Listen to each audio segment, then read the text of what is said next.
right. Hey, guys, how are you? God bless you. Some of you might hear like, okay, why is Rich saying this? And that's because I have my Instagram audience for the very first time watching one of our videos. I've never been able to do a live stream on Instagram before tonight, with at least in this platform. I've been able, so we are having our Instagram audience with join us tonight for this teaching. And I will continue to stream on that platform as well. Now, you guys on this chat will not be able to see their comments. However, I can see them on my end. And there are quite a few that have joined in. So I want to say welcome to them.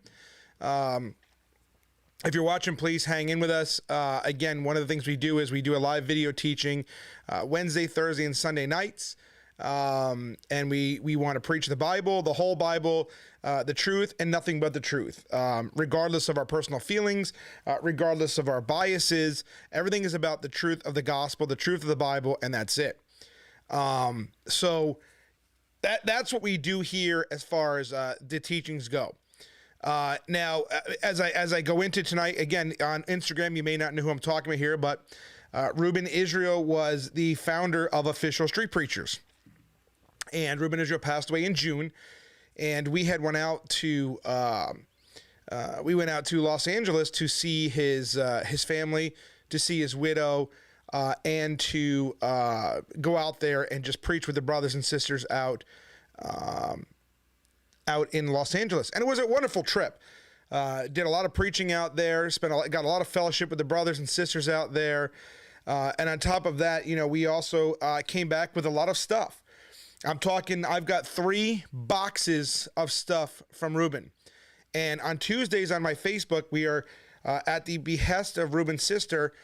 She asked if we would take some of these things and go ahead and do Tuesday giveaways again, which we started doing the other day. We've got buttons, we've got books, we've got Reuben's all business cards. I mean, I got boxes of the stuff. So we're going to be giving away stuff every Tuesday, just like Reuben did. And again, this was his sister's suggestion. She asked if we would do that, and I said, of course. But one of the other bonus items I got was I've got all his old VHS tapes from his preaching in the 80s, 90s, and 2000s, what he recorded on VHS. No, he did not take the vaccine. So we're going to be going ahead and converting them as soon as I get the right equipment for that. He has old VHS tapes, not hi-fi, anything like that. So there's a converter box I need to get, which is about $200. And once I do that, we'll start getting the that stuff converted. So just a great trip out there, guys. We preach outside of school. We preach in an abortion clinic. We preached out in front, out of the the Christmas drag show. And in Los Angeles, I even got to see a guy. I kid you not. We see it in the news. We hear about it. But I actually got to watch a guy literally right next to us. If you go back and watch the video on the Christian Journal channel, light up a crack pipe and just smoke crack right there on the sidewalk. It was unbelievable. Like right there. The cops didn't care nothing. And then there was a report of a guy with blonde hair who had a gun who exposed himself to a child across the street from us. And again, the cops didn't care. They just kind of mosey on down the road. They didn't even bother to check. And I was like, this is unbelievable. You hear about this kind of stuff, but it's different when you're actually out there and you get to see it and see how truly lawless out there in California really is. Thank God for the brothers and sisters out there in Los Angeles that are out there continuing to preach the word, and bringing the truth of the gospel to people out there. Because if anyone needs it right now, it's definitely Los Angeles, more than anybody else that I've seen in recent memory. But I will say this, though, the police in Los Angeles were some of the most amazing police in not Los Angeles, in the suburbs, and Downey. They were great with us with free speech. Los Angeles downtown in the Korean district, we were not so great. In Downey, they were awesome. They didn't hassle us, didn't give us any problems. They came up and said, hey, free speech, you guys public sidewalk, anything wrong? Great. And we were like, what's going on here? Something's not right. I mean, it's Los Angeles after all. And then we go to Los Angeles downtown and, of course, see crack pipes and all that stuff. We're like, got it. So tonight's video, you guys, is going to be about the Christmas video, which I have done for the last, 10 years. Every year on Christmas, I do a video about Christmas. And it's debunking the whole Christmas is pagan myth, which, again, this time of year, gets perpetuated like there's no tomorrow on social media. And most of the information that's peddled by these Christmas is pagan folks is nothing more than misinformation.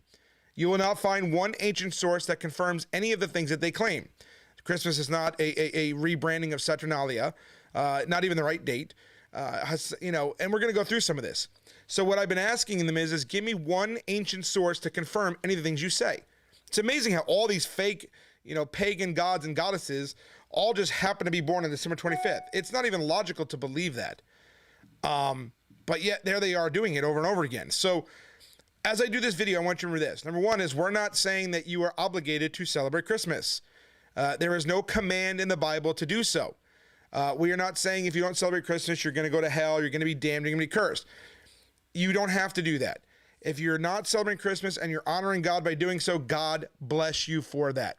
However, if you are not doing it simply because you think that if you do it, you're going to go to hell, you're doing it as an obligation under the law, well, you might want to rethink that point and actually educate yourself properly. But again, we are under no obligation to do so. There are some of us, however, who do celebrate Christmas with its original intent. It is not about, Santa Claus and reindeer and all this other nonsense. As Christians, we don't do that. Now, I know a lot of parents that teach their kids about Santa Claus, and they say, well, we teach them both. But the problem there is that, you're replacing Christ with Santa. And a lot of parents may not think that they're doing that, but that's precisely what they're doing. Because think about it, when a kid wakes up on Christmas morning, when you give the option between Santa Claus and Jesus, they're going to see the presents thinking, oh, Santa Claus broke into my house and left me presents. But that's simply not the reality. They're worrying about Santa. They're not worrying about Jesus at all. Jesus isn't even a thought in their mind come Christmas morning. So while you may think you're doing both, you're actually lying to children, teaching them about Santa Claus. And it's something that, again, I don't believe in lying to children. I think it's something that as parents, we should not do. We should really take stock of that because, you start telling your kids about Santa Claus, next thing you know, you want to tell them about Jesus, and then what? And then you're gonna go ahead and tell them about, Santa. You're gonna lie to your kids about Santa Claus, and one day you're gonna tell them about Jesus and expect them to believe you. I mean, we should really think about some of the things we do and say before we do them. But that's neither here nor there. This video is literally going to be about the myth that Christmas was pagan. But even if Christmas did originate, so what? Weren't we all pagan at one time? Are we not Christianized pagans, if you will? Even if it was, so what? There's not a single person outside of this social media realm that knows who Nimrod and Tammuz and all these guys are. There's not a single person that's sitting there going, oh, I'm going to celebrate the birthday of Tammuz today. Nobody does that. Okay.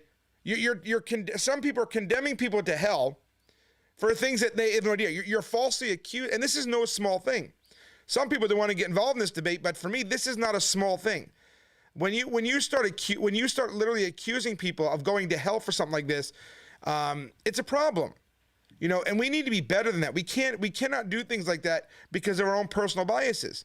And as a Christian, one of the things I pride myself on is being properly educated on some of these subjects.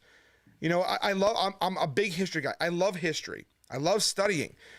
It's one of my favorite things, one of my favorite pastimes, if you will, is to study. So a lot of these things I've studied out, and I've studied it extensively. And as I've studied this, I've come across, documentation from a certain time period. And you find that most of this mythology that people peddle is not true. But I want to ask you a question as we get started tonight. Do you really believe that you're going to find the truth from a source that doesn't follow, in a lot of cases, literally hates God? Do you think you're going to get any truth when it comes to God from people who hate God or don't believe in God? Okay? It's actually a really good strategy of the devil to try to, to take the world's focus off of Jesus and put it on something secular. Put it on, a Santa Claus and a reindeer and snowman and all these things here. And then another way to do it is by convincing Christians that if you do celebrate Jesus, you're engaging in something evil. I believe that the love of Christmas coupled with a loathing of Christianity is one reason why atheists continue to repeat and peddle the claim that Christmas is nothing more than a repurposing of a pagan Roman holiday. Two of the most popular pagan holidays put forth are the Saturnalia celebration, which honored, the Roman god Saturn. It was a harvest festival. And the Sol Invictus, Dies Natalis of Sol Invictus. This is the birthday of the unconquerable sun. Both of these celebrations were held in the second half of December, making them kind of close to Christmas, but not really. Even before I was a Christian, I never believed in the idea that Christmas is somehow pagan. I don't believe that somebody who's sitting down with their family and is enjoying a meal together and they're thanking and remembering the birth of Jesus Christ. I never understood the mentality that somehow doing that means you're worshiping some God you've never heard of. I never found it to be credible. But me personally, I wanted to study it out some more. Okay. I looked at scholarly sources. I looked at the Bible. I looked at historical sources. I didn't look at anyone's blog. I certainly am not educated based upon some social media meme or some YouTuber that thinks they got it together. When I give a teaching, I like to cite actual sources. And one of the sources that I've been citing recently is Sextus Julius Africanus in his writing Chronographia, which was written in 221 AD, and where he said, in his estimation, the birth of Christ is December 25th. That's over 100 years prior to the Catholic Church existence. So how anybody can claim that the Catholic Church invented Christmas is beyond me. And it was a Christian that picked the date. And we'll find out later on why. Nothing nefarious, wasn't a repurposing. But again, even if it was, so what? But doing this research, I found that most of what you're going to hear about this is not true. The cult's been very skillful at repeating lies. Jehovah's Witnesses, Seventh-day Adventists, Armstrong followers, the Hebrew roots people, all of these guys. Okay? And what they've done is they proliferated fake news. And a lot of Christians have bought into this lie and are being condemned to hell for simply honoring and remembering the birth of Jesus Christ. I have spent a lot of time, a lot of energy over the years going through this. And for me, I don't even like engaging in stupid arguments. Okay? If you don't want to observe Christmas because of commercialism or for some personal reason, this doesn't apply to you. Okay?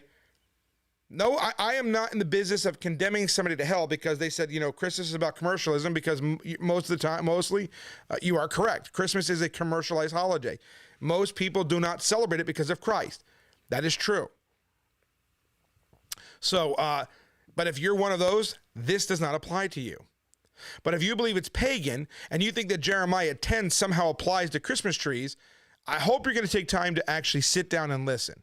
But I have found that most people, sadly, they're not really interested in hearing anything new. When they do hear something new, some new information, their cognitive dissonance seems to kick in and just ignore all of the historical evidence. But I hope you do listen. Now, the claim that Christmas is pagan, that Christmas, the roots of it are pagan, is something, again, every December, starting probably November, you hear over and over and over again. It's nothing new under the sun. The Puritans, right? They valued work more than celebration. They taught this. It was a Puritan preacher named Mather. He preached that the early Christians first observed the Nativity on December 25th, and they did so thinking that Jesus was born in that month. But because the heathen Saturnalia was at the same time kept in Rome, they were willing to have those pagan holidays metamorphosed into Christian. When you actually dig into the history, though, of that claim, you see a much different picture. Now, when you look at this question, there are literally only two ways we can approach this. One is to see how December 25th became associated with Christmas or with Christ's birth, how the early church would have referred to the day of Christ's birth. And the other one is to look at the celebration of Saturnalia, Sol Invictus, and these other things. And either approach is going to show the dubious nature of the claim that Christmas has any pagan roots whatsoever. Much of the argument of the pagan Christmas claim rests in the idea that Christianized Rome tried to convert a lot of people that wanted to give up their festivals and their traditions and all these things here. And they claim it's the same thing as like a church doing a harvest fest instead of Halloween, right? Yet scholars and anybody who actually does any digging into this to verify for themselves, you're not talking about somebody's blog, actually go looking at ancient sources. You're going to find that the marking of December 25th goes a lot earlier in Christian history. A lot of what is documented comes from, the work of the Venerable Bede, which was in 672. He was around 672 to 735. He calculating September 23rd as the date of John the Baptist's birth, add 6 months, brings us to March 25th. Through this reasoning, Irenaeus established that March 25th was the date of the Annunciation, and that was before the end of the 2nd century. The Annunciation was being celebrated a lot longer prior to Christmas as we know it today. Since the Annunciation was miraculous, the birth was a mere function of human biology. Okay? In the year 221 AD, by this time, 3 Christian writers had independently calculated the date of Jesus' birth as December 25th. Irenaeus identified the date of his Annunciation before the end of the 2nd century. Hippolytus used a different method but determined December 25th as the date of the Nativity in 202 AD when he wrote his commentary on Daniel 4:23. And then Sextus Julius Africanus, in writing his Chronology of the World in 221 AD, had calculated December 25th. So we have this being calculated and done long before the Catholic Church even existed, okay? Now, again, I will give dates, I will give names, I gave you the writings, I gave you the authors. You can research this all for yourself. We know when these writings are. They are dated. This isn't just made up. This isn't Uncle Jethro's blog. This isn't, a Facebook meme. This is actual history that cannot be distorted, no matter how much you want to try. But if you go back and you look, and you translate Hippolytus' commentary in Daniel, okay, which was written sometime between 202 and 211 AD, scholars note that 5 of the 7 manuscripts contain December 25th as the date of Jesus' birth. And then another offers the 25th of either December or March. Clement of Alexandria, in the same time, offers the date of March 25th as the date of the Incarnation. That is the conception of Jesus in his Stromata, right? That's the work that he did. But both works tie the idea that Jesus' death would have happened on the same day as his conception. So when you look at it, Christmas and Easter are linked together. And this is the key factor when determining the December 25th date. There was a belief in the early church that the date of the death of Jesus would also somehow reflect his birth or his conception. Augustine wrote, saying, "For he is believed to have been conceived on the 25th of March, upon which day also he suffered. So the womb of the Virgin in which he was conceived, where no one of mortals was begotten, corresponds to the new grave in which he was buried, wherein was never man laid, neither before nor since. But he was born according to tradition upon December 25th. John Chrysostom, in his writing, goes even further by noting that the angel Gabriel's announcement of Mary's conception happened while Elizabeth was 6 months pregnant with John the Baptist, right? In Luke chapter 1, verse 26. He argues that Zechariah's service was the Day of Atonement, thus making the conception of John the Baptist happen in the fall. At 6 months, bam, Jesus' conception, right, lands in the spring, March 25th. Now, I don't know if this is accurate, this actual dating method here, but it shows that early Christians tried to tie these two events together. The idea of randomly choosing a pagan date, it's a huge stretch, and it's just simply not true. Ancient Christian writers built the timing for the birth of Jesus, okay, from the observation that Zechariah was on duty on Yom Kippur, which was September 23rd. And this comes from Luke chapter 1, verse 8 through 11. Once when Zechariah's division was on duty and he was serving as priest before God, he was chosen by lot, according to the custom of the priesthood, to go into the temple of the Lord and burn incense. And when the time for the burning of incense came, all the assembled worshipers were praying outside. Then an angel of the Lord appeared to him, standing at the right side of the altar of incense. The day of Yom Kippur is the day in which incense was offered in this manner. That's a fact. Now, when you look at this, Christians were able to calculate the birth of John, the forerunner, right, John the Baptist, as September 23rd plus 270 days, which is now June 24th. They then observed that the Annunciation of Christ's birth was 6 months after John the Baptist's conception. And you see that in Luke chapter 1, verse 26 and 27. In the 6th month of Elizabeth's pregnancy, the angel Gabriel was sent from God to a city of Galilee named Nazareth, to a virgin betrothed to a man whose name was Joseph of the house of David, and the virgin's name was Mary. December 25th was chosen from Jesus' conception. That's it. Nothing nefarious. It's as simply as that. There's no pagan origins to it. There's not a single source in history anywhere that says that. You will not find one.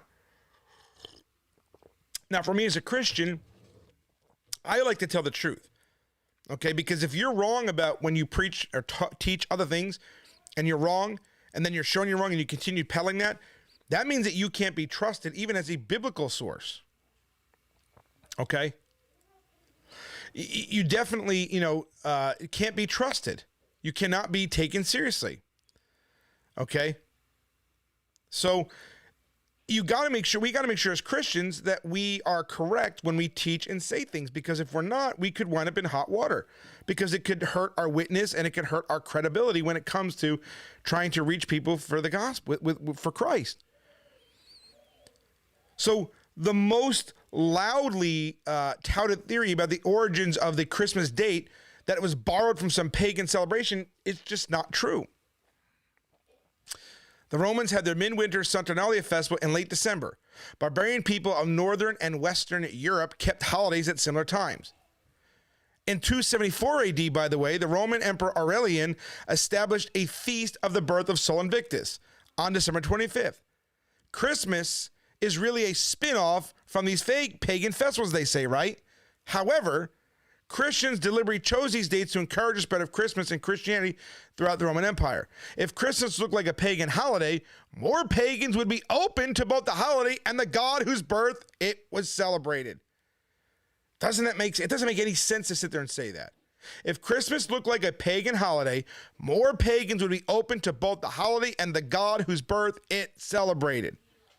Sol Invictus was put on December 25th after Christians were already celebrating Christ's birth on December 25th, not before. Okay? And I know, it's very popular. It's very dogmatic, right? You not find anywhere in any Christian writing, anywhere in history, about pagan origins of Christmas. Christian authors, they note a connection between the solstice and Jesus' birth, right? The church father Ambrose, right, in the mid to late 4th century, he described Jesus as the true son who outshone the fallen gods of the old order. But early Christian writers never hint at any recent calendrical engineering. They don't think the date was chosen by the church. Rather, they see the coincidence as a providential sign, a supernatural proof that God selected Jesus over the false pagan gods. It actually isn't until the 12th century that we find the first suggestion that Jesus' birth celebration was deliberately set at the time of pagan feast. So the first 1,100 years of Christianity, nobody thought that. It wasn't until 1,100 years later when you find even the first mention of that.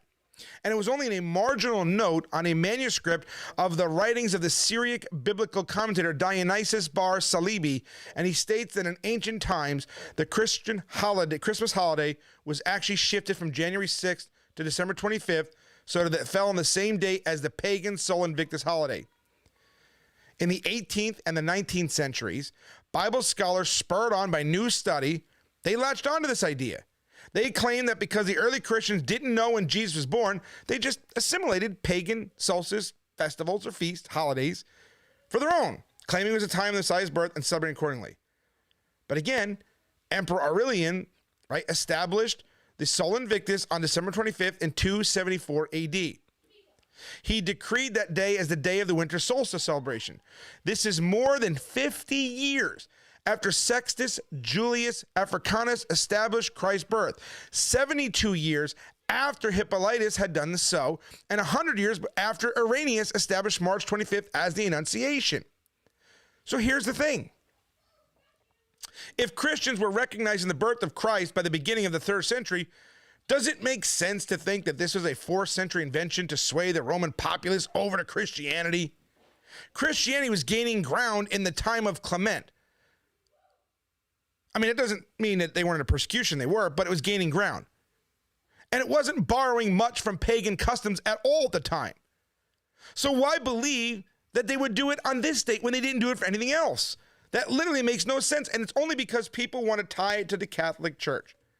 And the Catholic Church has absolutely nothing to do with the date of Christmas. Nothing. To me, it's amazing, okay? It's amazing to me that the same people that have so much animosity towards the Catholic Church are literally just like them in their, ignoring, changing, and revising history. It's literally what liberals do. The liberals love to rewrite history. Well, the Christmas Pagan people are literally doing the same thing. And when presented with all of this evidence, names, dates, history, writings, they just ignore it as if it didn't happen and continue to peddle false information. Now, I know there's some Christians out there that like to say things like, well, brother, history doesn't matter. But it does. Because the Bible is a history book, is it not? Do we not learn our history about our faith, Jesus, and all through history? While there are some things on faith, the virgin birth, the resurrection of Christ, those are all taken on faith. We do have evidence that people did witness those things, But the historical references in the Bible are all true. It doesn't take faith to look at a writing and say, well, when we have archaeological evidence that proves it. But again, you don't find anything else anywhere that Christians co-opted pagan traditions in anything in our faith. Only on Easter and Christmas, they say, and it's just not true. In my personal opinion, I think it's pretty legalistic and pharisaical to say that one should not celebrate Christmas. There are different ways, right, that the term legalism can be used. And one way is used to mean that we take laws that are not God's, in fact, man laws, and make them equal with God, right? For example, we take man's law that says we shouldn't smoke. Now, the Bible doesn't say whether we should or shouldn't smoke. It doesn't say you shouldn't drink. It doesn't say you can't go to the movies.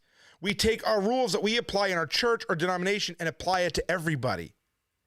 Now, again, I'm not making justification for any of those things, so don't twist my words and get it wrong saying, oh, Rich Pinkowski says you can smoke, because I didn't say that. That's a type of legalism. We make things wrong that the Bible doesn't explicitly make wrong. And that's exactly what these people do with Christmas. If you celebrate the birth of Jesus, then they say you're doing something wrong. The point is, this view is extremely legalistic, and it makes things that aren't scripturally wrong, and it makes them wrong. It makes something a rule to apply to men when God did not give that rule to man. I believe that the practice of Christmas is completely legitimate, even though there may have been, there's this Santa Claus stuff. I don't do the Santa Claus stuff. Any real Christian doesn't incorporate that into it. That's not pagan roots. That's consumer roots.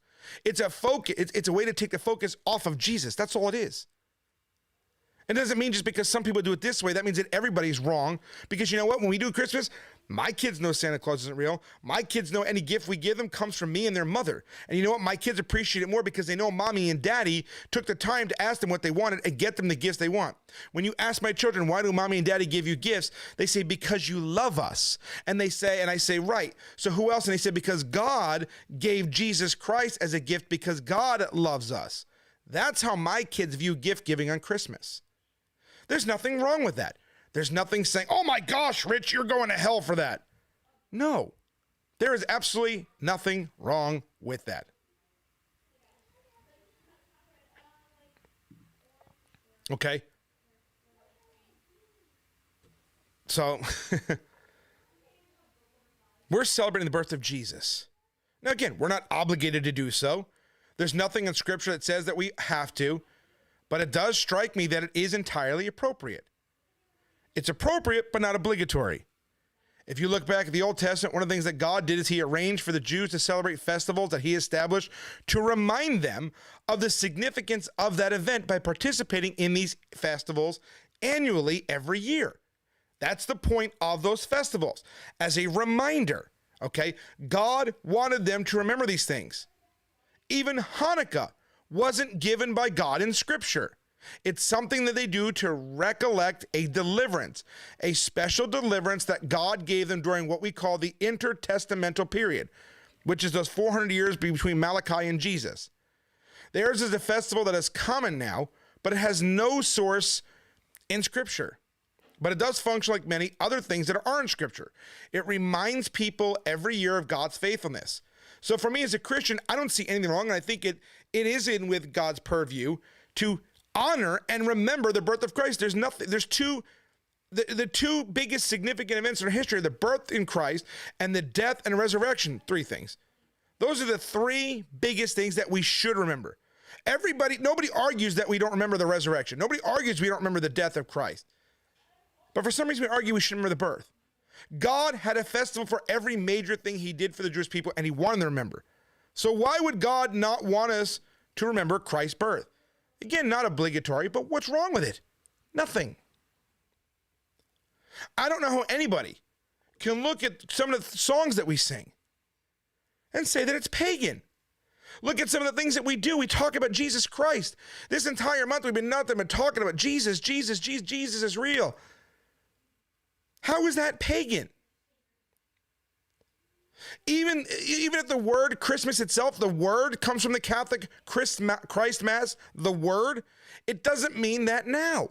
This is a fallacy going back to the original etymology of the word and holding that as if you say this word, you're reaffirming that meaning instead of the meaning that you hold the word to have right today. Words don't work that way, people. What the word Christmas means is the day that Christians celebrate the birth of Jesus Christ. That is all. That is what it means. That there is not a bit of paganism in that. And for anyone to say that 500 years ago it meant this is inconsequential. It doesn't mean that. When we say the word Christmas, we're not blaspheming. It doesn't mean that. It just means that we're celebrating the birth of Christ. So if you ask me, should a Christian celebrate the birth of Jesus? That's really what we're talking about here, right? Some people say no. I say you're not obligated to. I think it's quite appropriate. I don't think you're obligated to, though. But celebrating the birth of Jesus doesn't do anything pagan. And for anybody to do that, you're bearing false witness. This is no small thing. You cannot condemn an entire group of people because of your personal convictions and your lack of education on certain areas. Because you are guilty of condemning people, sowing discord, and bearing false witness. Two of those things are on the list of people. God says he hates people that do certain things. Bearing false witness and sowing discord. God says he hates people that do that. You're doing two of the things that God says he hates. And you think somehow that makes you holy than everybody else. If you were really that holy, you would just keep your mouth shut. But you can't. You got to make sure everybody knows. Even though you are historically, biblically, archaeologically wrong. Because the true meaning of Christmas has to do with Jesus. It isn't about love. It's not about giving. It's not about peace on earth. It's about Jesus Christ. The other things may be related, but Christmas is not about those things. When I see people on Facebook telling others to take their Christmas tree down, repent for the soon coming of judgment of God, it's such a misrepresentation. It's a part of that religious spirit that wants to destroy the message of the birth of Christ. We need to walk in freedom. But if we want to do a thorough research on this passage, that our freedom can be found, sound, and secure, you have to realize that the historical interpretation of this verse was not talking about Christmas trees, forbidding the holidays. This verse occurred many years prior to, right? Talking about the freedom in Christ and all these things here. Now let's look at Jeremiah 10. This is the favorite, everybody points to Christmas trees. Jeremiah 10, verses 1 through 10. I'm going to read the whole thing. This is what the Lord says. Do not learn the ways of the nations or be terrified by signs in the sky, though the nations are terrified by them. For the customs of the people are worthless. They cut, and here's the part that they mention.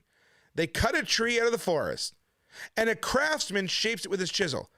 Somehow they ignore that part of it. They adorn it with silver and gold.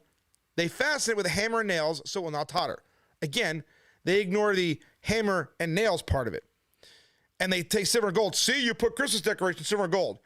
Well, people with silver, gold, red, blue, green, all these things. And by the way, this verse talks about actual silver and actual gold. They would lay gold and silver over the wood. Not even remotely close to a plastic Christmas ball. But they forget that part and they forget the hammer and nails part. Like a scarecrow in a melon patch, their idols cannot speak. They must be carried because they cannot walk. Do not fear them. They can do no harm, nor can they do any good. So here we have this verse. This is an idol that people carry around. Nobody is carrying around a Christmas tree and saying, look, look, look. Nobody is literally doing that. These verses have nothing to do with Christmas trees. Verse 6 says, no one is like you, O Lord. You are great, and your name is mighty in power. Who should not revere you, O King of the nations? This is your due. Among all the wise men of the nations and in all their kingdoms, there is none like you. They are senseless and foolish. They are taught by worthless wooden idols. Hammered silver is brought from Tarshish and gold from Uphaz. What the craftsman and goldsmith have made is then dressed in blue and purple, all made by skilled workers. But the Lord is the true God. He is the living God, the eternal King. When he is angry, the earth trembles. The nations cannot endure his wrath. This is the verse that people on Facebook repeatedly cite. See, aha! Do not learn the ways of heathen. Cut a tree down, Christmas. Got it. But this is talking about idols. Scarecrows, they don't walk. A chisel, crafting it, carving it out with a chisel, making an idol like a scarecrow. It's a face on it. The decorated tree that Jeremiah is talking about here was cut down and made into an idol. It was a common practice of the time. Idolatry has its demonstrations in every generation, and this is what they were doing in Jeremiah's day. The wooden idols are compared with the Lord. That's what he was saying. They're comparing them. If you take time and actually read through the Old Testament, we find a lot of examples of trees being planted, cut down, and turned into false gods or idols of worship. One that is very significant is the Asherah tree. And we know that the Asherah was a pagan goddess who was worshipped at the time. She was thought to be the ruler of the sea, at least, that's what they say. And she was portrayed as a tree or a pole, planted or posted, and then decorated. And there's a lot of warnings against worshiping the Asherah tree in the Old Testament. Just do a Bible search and you'll find it.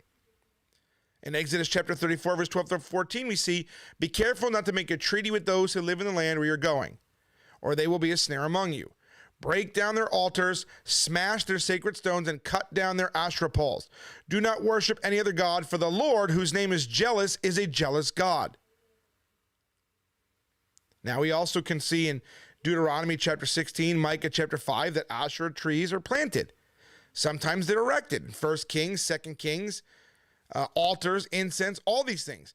In Judges chapter 6, verse 25, Gideon is commanded by God to tear down your father's altar to Baal and cut down the Asherah pole beside it.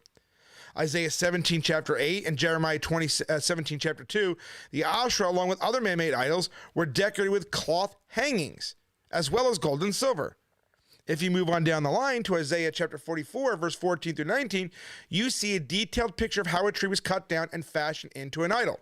We have it here. But the Jeremiah 10 people never mention this.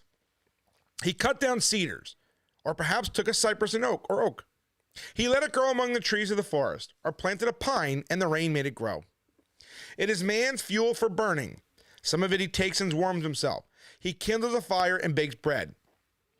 But he also fashions a god and worships it. He makes an idol and bows down to it. Half of the wood he burns in the fire. Over it he prepares his meal. He roasts his meat and he eats his fill. He also warms himself and says, I am warm. I see the fire.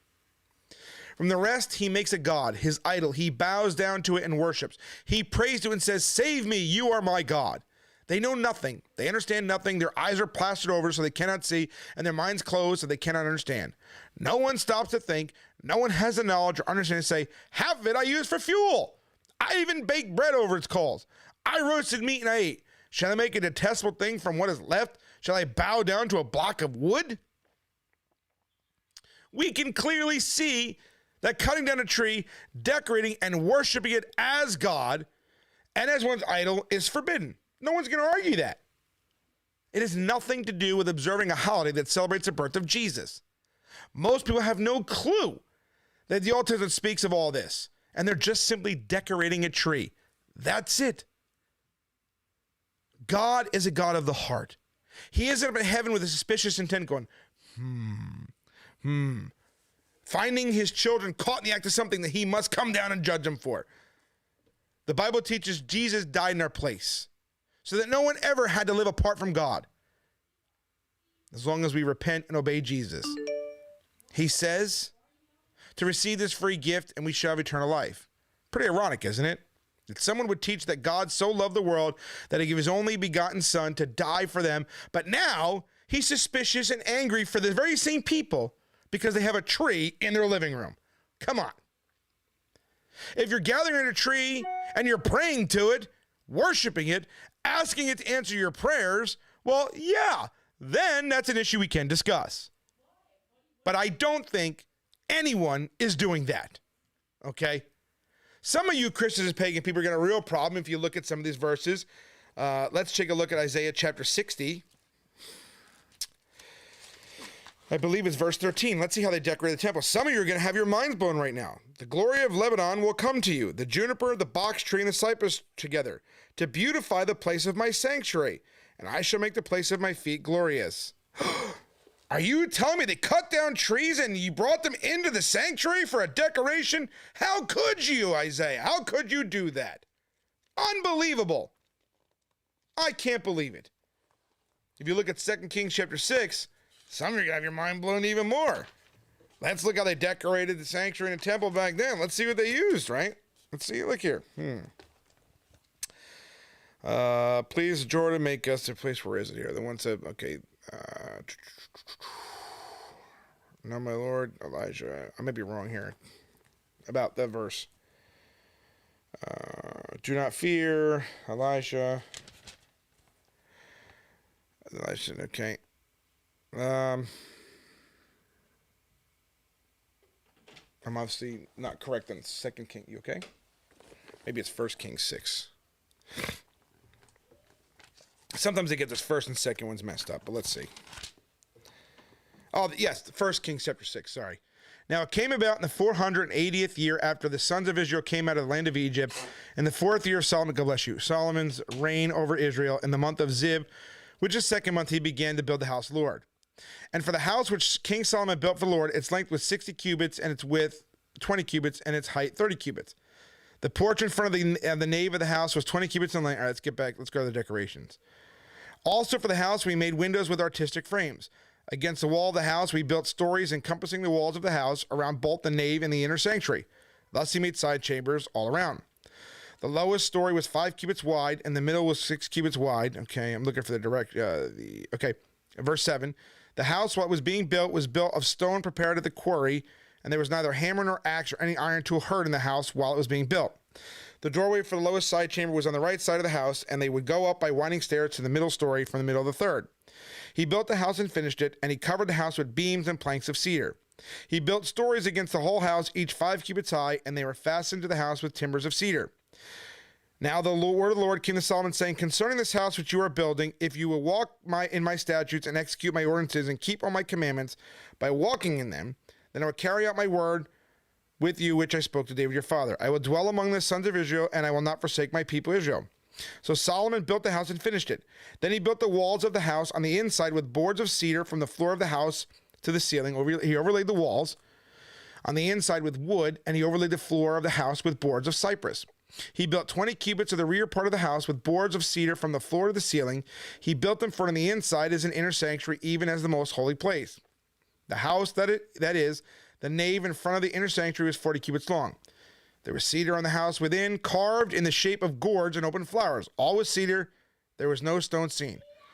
He carved images of gourds and flowers in the sanctuary. How dare you, Solomon? Then he prepared an inner sanctuary within the house in order to place the Ark of the Covenant. The inner sanctuary is 20 cubits in length, 20 cubits in width, and 20 cubits in height, and overlaid it with pure gold. Ah! How dare you! He also overlaid the altar with cedar. So Solomon overlaid the inside of the house with pure gold, and he drew chains of gold across the front of the inner sanctuary, and he overlaid it with gold. He overlaid the whole house with gold until all the house was finished. Also, the whole altar, which was by the inner sanctuary, he overlaid with gold. On the inner sanctuary, he made 2 cherubim of olive wood, each 10 cubits high. He carved the images of angels to put in here. I can't believe it. And the inner sanctuary, right? 5 cubits was one wing of the cherub, and 5 cubits the other wing of the cherub. From the end of one wing to the end of the other wing were 10 cubits. The other cherub was 10 cubits. Both the cherubim were of the same measure and the same form. The height of one cherub was 10 cubits, and so was the other. He placed the cherubim in the midst of the inner house, and the wings of the cherub were spread out, so that the wing of one was touching the one wall, and the wing of the cherub was touching the other. So their wings were touching each other in the center of the house. He overlaid the cherubim with gold. Then he carved into all the walls of the house round about with carved engravings of cherubim, palm trees, and open flowers in its outer sanctuary. How dare you? You're carving these images into here. It's unbelievable.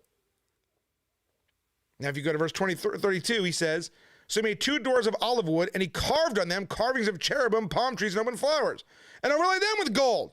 And he spread the gold on the cherubim and on the palm trees. 34, verse 34, and 2 doors of cypress wood, the 2 leaves and 1 door turned on pivots, and the 2 leaves of the other turned on pivots.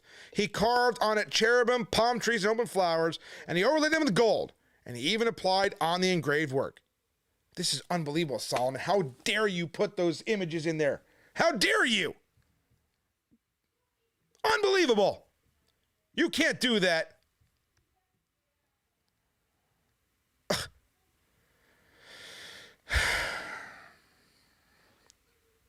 It's unbelievable. Can't believe that he would carve images of flowers and gourds and palm trees and angels. I can't believe he would do that in the sanctuary. See, the Pharisees would go absolutely insane with that kind of stuff if they actually read the Bible. So my point is this. If you don't celebrate Christmas because of consumerism, that's fine. God bless you. If you're honoring God by not celebrating it, God bless you. You're not obligated. But if you're honoring Jesus Christ and remembering his birth, there's nothing wrong with that. Nothing. Colossians chapter 2, verse 16 says, and I'll end with these verses. Therefore, no one is to act as your judge in regard to food or drink or in respect to a festival or a new moon or a Sabbath. Now, again, I know some people say, well, holy day, not holiday. These people are so dumb they don't realize the etymology of the word holiday literally comes from holy day. That's literally what the word means. So they're just uneducated. Don't let anybody tell you or condemn you for honoring Jesus' birth. Romans chapter 14, verse 4 through 6 says, who are you to judge the servant of another? To his own master he stands or falls, and he will stand, for the Lord is able to make him stand. One person regards one day above another, another regards every day alike. Each person must be fully convinced in his own mind. He who observes the day observes it for the Lord, and he who eats does so for the Lord. For he gives thanks to God, and he who eats not for the Lord does not eat and gives thanks to God.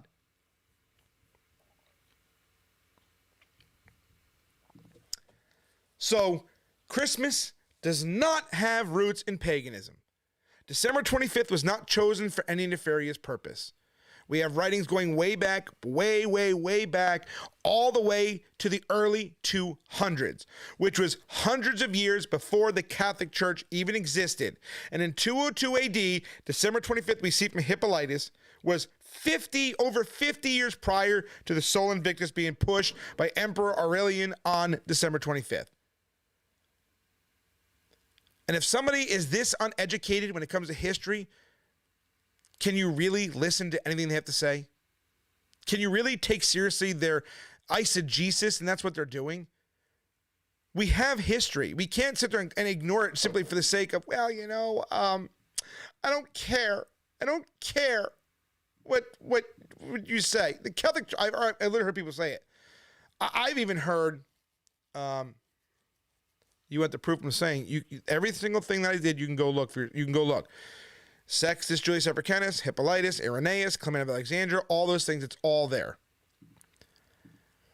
It's amazing to me. See, I want proof of what you're saying. Look it up. Now, how come I have to offer proof, which I did, and I gladly do, but none of the Christmas Pharisees have to offer proof? I'm not saying you're one of those. I'm just making a point. They never have to provide any evidence for their claims, but we have to, even though they're the ones making the claims.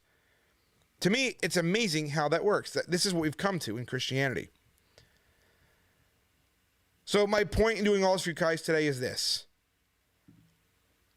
If you're honoring Jesus, God bless you. I believe it's quite appropriate. I think we've made the case here. You can look up every single one of those writings by the authors that I named, and you'll find it's all there. Okay? But you'll also find that none of these Christmas Pagan nut jobs can offer any proof or any single citation from any actual source. Okay? You just won't find it. It's not there. That's why it's not there, because it just doesn't exist.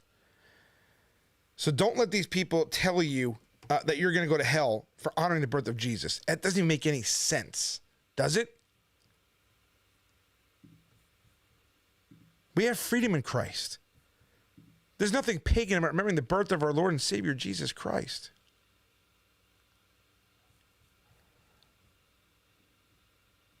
Okay?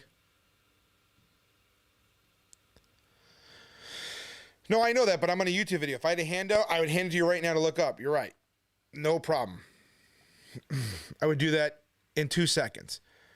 But that's why I do the video. You can go rewind and play and all that stuff. And again, I'm not hating on you for it. I'm just, again, you can look all these things up for yourself, but you won't find, again, one ancient source that says that Christmas is pagan or even anything remotely close to that. So, but that's all I wanted to do tonight. Now I am on Sunday night. I'm going to start a video. I am going to start a video series, if you will, debunking a couple of things. And the only reason I'm doing it is because of the discord that it is sowing between Christians. I'm so sick of people who want to change words and the meanings of those words based upon their feelings. Brawling, striker. I actually heard somebody literally teach that self-defense is brawling. It's an insane argument. And they use, turning the other cheek as one of their Bible references as a call to pacifism. That's not even what the verse means. They always say turning the cheek, but they're not even quoting that part of that verse correctly. It's if somebody smacks you in your right cheek, okay? From a right, and those words are significant. But this is the kind of stuff that gets people hurt. There's no proof to show, Mordecai. What do you mean there's plenty of proof. I just told you, Sextus Julius Africanus in his Chronographia, which is the history of the world, 221 AD, you can look that up. Hippolytus in his commentary on Daniel 4:23, you can look that up. You can also look up Irenaeus and his writings, Clement of Alexandria. It's all there. I mean, I just told you. Link to what? Look it up. Do some actual studying. I don't know what more I can give you. I'm not here to hand you out a piece of paper. But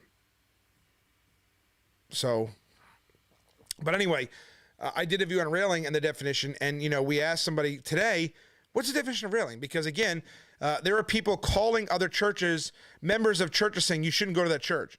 What a wicked thing to do. To call, who does that? Adam LaCroix, Gabriel Riveras. I mean, literally telling Brother Kyle that he shouldn't go to Victor Church, and then they want Victor's number. What are you, people out of your minds? I mean, it doesn't make any sense.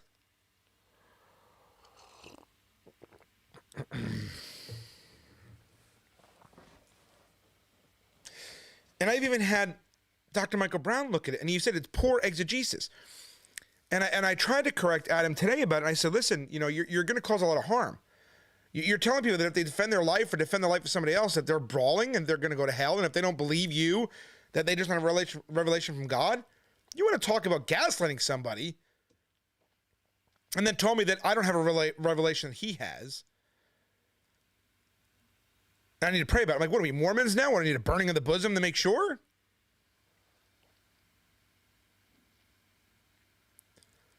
I mean, these are not small things. Sowing discord, false teacher. That's what we're talking about here. False teaching.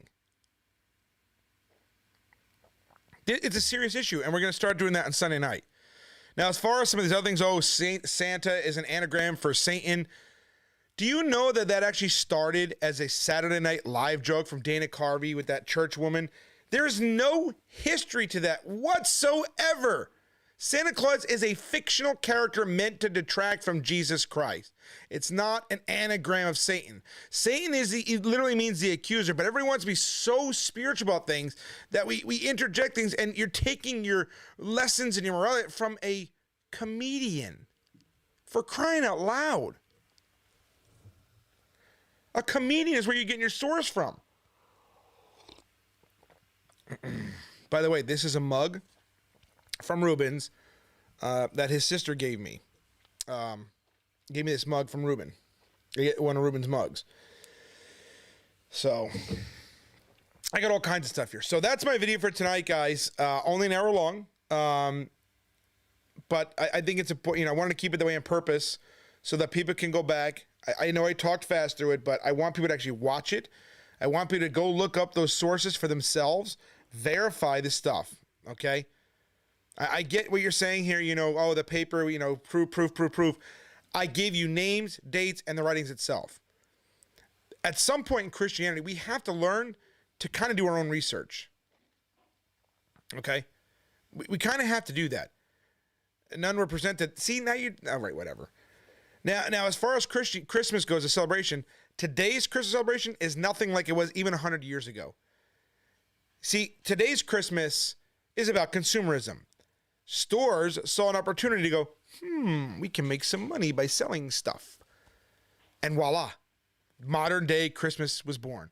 Christmas trees, by the way, are a relatively modern invention too. The first even remote sighting of it was in 1576 in a painting in France.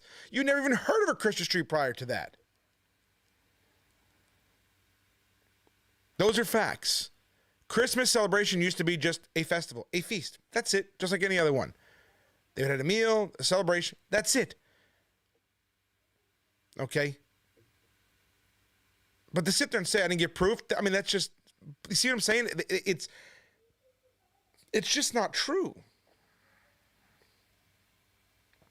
I mean, they so desperately want to hold on to their tradition of these things that even new information, they don't care. Well, you know what? I want to see proof. I gave you proof. Okay. What was the part where Christians were celebrating Christ's birth? The writing's there. That they were picking that date so they could have a celebration. It's not the same as we see today. They weren't out there going to stores buying gifts like that. No, they weren't doing that back then. Again, that's a modern consumerist twist on things. They just had a meal together. They honor and remember Christ's birth. That's all there is. The first American outlaw Christmas being too European. No, only the Puritans in Boston did that. Only one colony. That's it. But I've given you names, dates, writings. Again, I'm asking anybody prove, name one pagan source. Name one ancient source that debunks anything I've said. Just one. Been asking for a month now, and no one's given it. Why? Because it doesn't exist. So I want to say thank you, guys, for joining me tonight. I appreciate you all. And again, for those who joined me on Instagram for the first time, welcome. I hope you guys enjoyed yourself. I hope you got something out of this. Like I said, I haven't streamed any of these things on Instagram before. Today is the first time. So I appreciate all those people coming on. And for those of you on Instagram, if you want to follow us on YouTube, you can join in the chat with the others. Our YouTube channel is @OfficialStreetPreachers. Or you can just go youtube.com/@OfficialStreetPreachers, or you can just go to YouTube, type in Official Street Preachers, and you'll see our logo, which you see on the screen here, with the megaphone of the Bible in front of it. That's our channel. If you follow us there, please consider giving a subscribe to the channel. Also, make sure when you hit subscribe, you go back, hit the bell, and hit all notifications. I got YouTube to admit they were shadow banning. And I got them to admit that, if people don't turn it on, they'll make the choices for them on what videos they show them or what videos they don't show them. So if you would, if you got some value out of here, go back and look at some of our other videos We are a street preaching ministry. We are a teaching ministry. Okay. That's what we do. That's what we're here for. We want to edify the body, edify the saints, preach the truth. And again, we want people to come to the full knowledge of who Jesus Christ is and who God is. Not a God they made up in their mind. Not a God that lets you do whatever you want. The God of the Bible has standards. And his standards are holiness. Jesus says, if you love me, you will obey me. If you're not obeying Jesus, you don't love Jesus. It's that simple.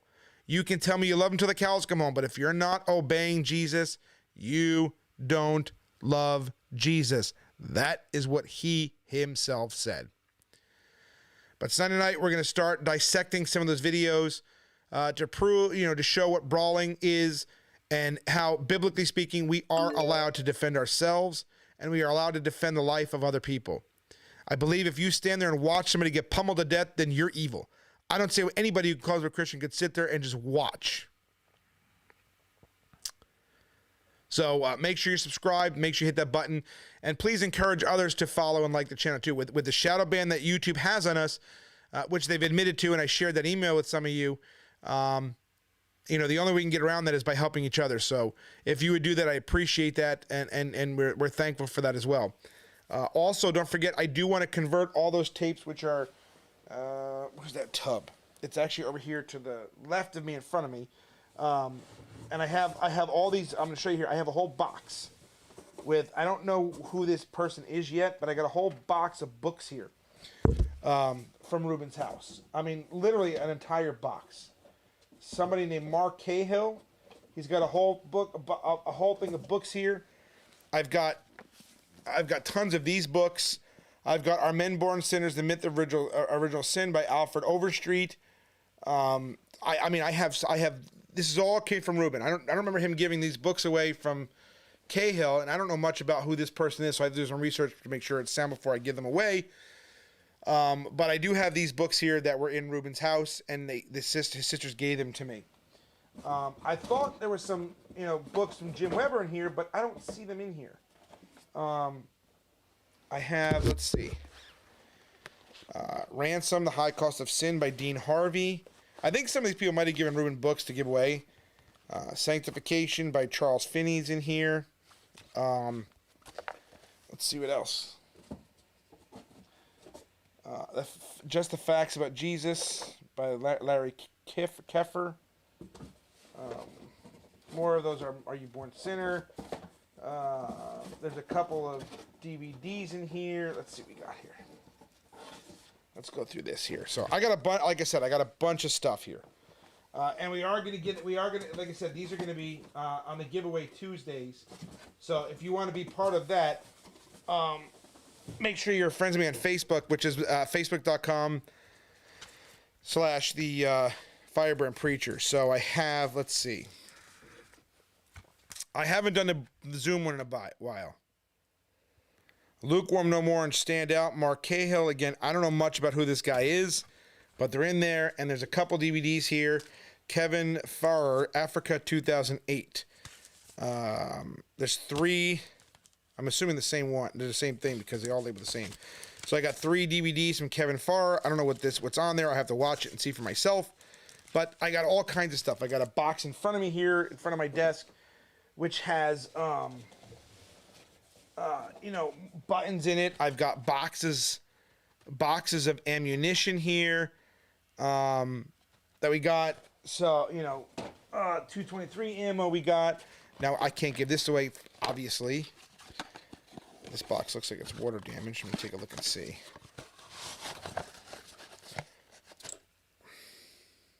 Well, I guess it's okay. Just the shell. It's just the outer casing. But we got, like I said, we got all this stuff, from there. These we won't be giving away. I'm just showing you we got, stuff. And, of course, we got some hoodies and some shirts, things like that.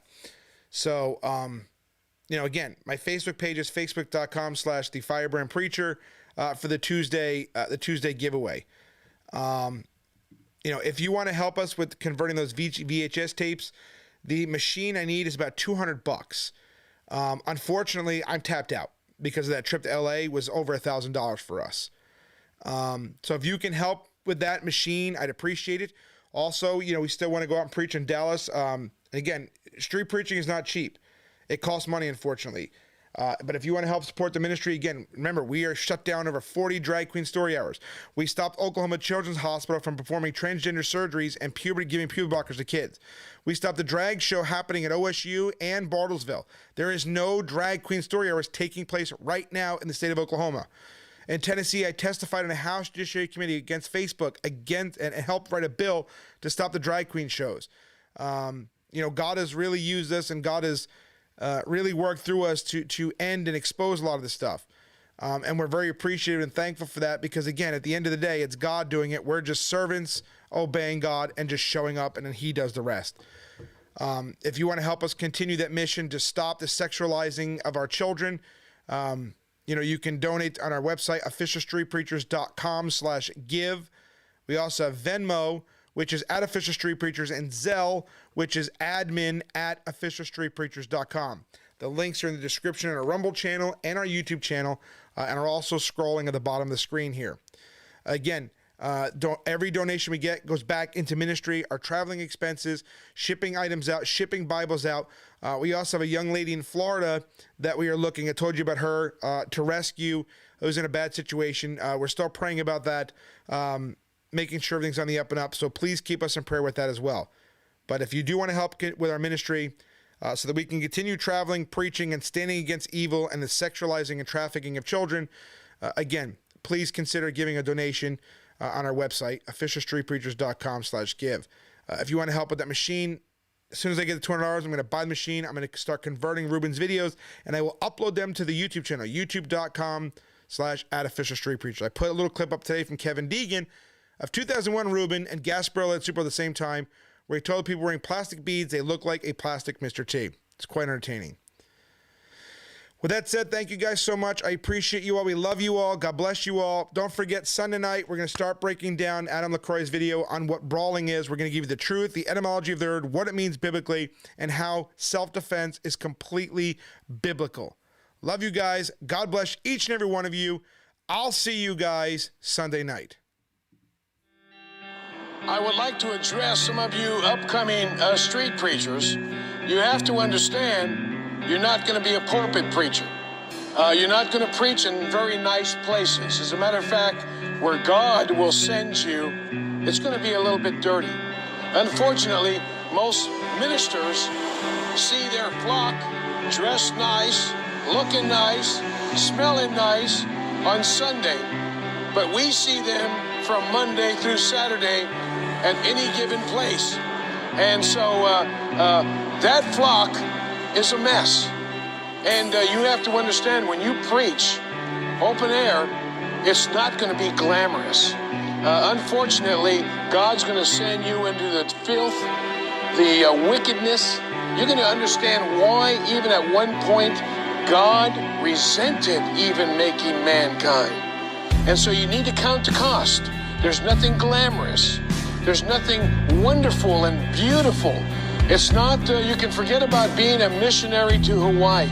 If you're going to be an open-air preacher, your hands are going to get dirty because the field that you're going to plow is filthy. You're going to look at sin in a whole different way. As a matter of fact, if you're a good street preacher, you're going to hate sin. You're going to despise sin. You're not just going to dislike it. You're going to understand why God destroyed Sodom and Gomorrah and why God destroyed the world with water and flood. And so if you're a young open-air preacher, this is what you're going to have to look up to. This is going to be the field in which you're going to be plowing in. And you need to rejoice in that and understand you're going to be hated, despised, and jailed working in a place like this. Because one day, I'm going to die, and I'm going to be with the Lord. And all this will be yours.